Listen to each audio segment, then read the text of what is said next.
go and find yourself a toy. But I'll tell it like it is. Monsieur Waters, vous avez la parole.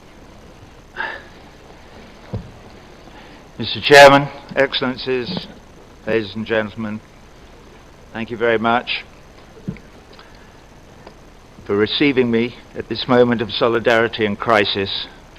I'm a musician, not a diplomat, and so I shall not waste this precious opportunity on the niceties of protocol. However, I will say that you must all be suffering from listening fatigue to a certain extent, so while I've been sitting there listening as well, I've been editing my rather long speech down to a rather shorter speech, but I believe the full text will be available to anybody who cares to read it at the end of this meeting. So to the future, Hamas, having dropped its original demand for Israel to be dismantled in the run-up to the elections, was democratically elected in January 2006. In elections deemed free and fair by every international observer present, including former US President Jimmy Carter. The leaders of Hamas have made their position clear over and over again. It is this: Hamas is open to permanent peace with Israel if there is total withdrawal to the 1967 borders, 22% of historic Palestine, and the arrangement is supported by referendum of all Palestinians living under occupation. I know you all know this, but where I live, they don't know this. They don't know that that is the position of Hamas. So I'm telling them. Mr. Chairman, Excellencies, friends, we're all here for the same reason. We're all committed to human rights, international law, the centrality of the United Nations, and equality for all, including for Palestinians. We are all attending this meeting on the 29th of November that marks the UN's International Day of Solidarity with the Palestinian people. But it seems to me our commemoration of this day is not enough. So, what else to do? The battleground is here, at the headquarters of the United Nations, and simultaneously in the middle of New York City, with access to the media.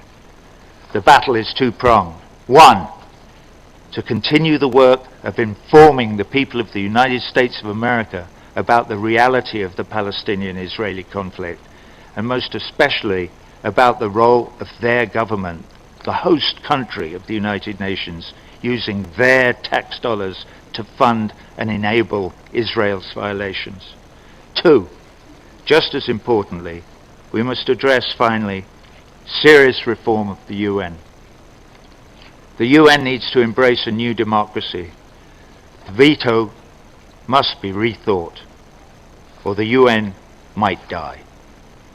The use of the veto as a strategic political tool by one or other of the permanent members of the Security Council has become outmoded. The system is too open to abuse.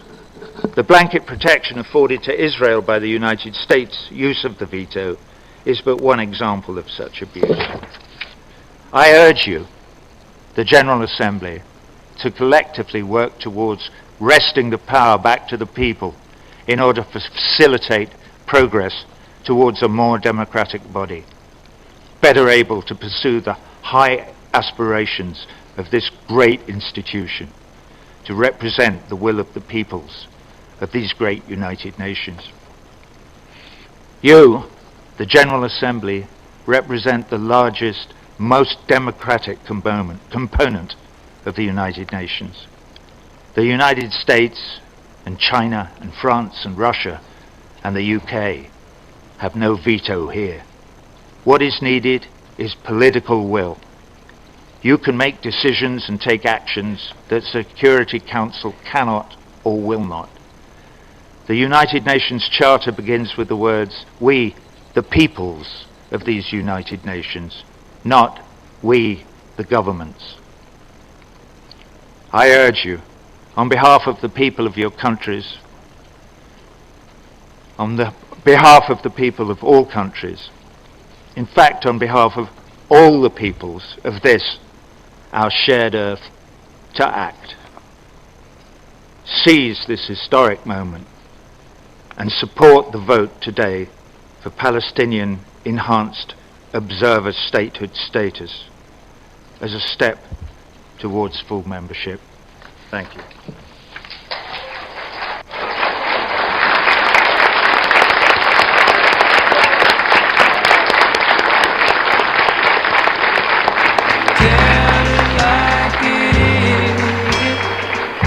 I'm nothing to play with. Go and find yourself a toy. But I'll tell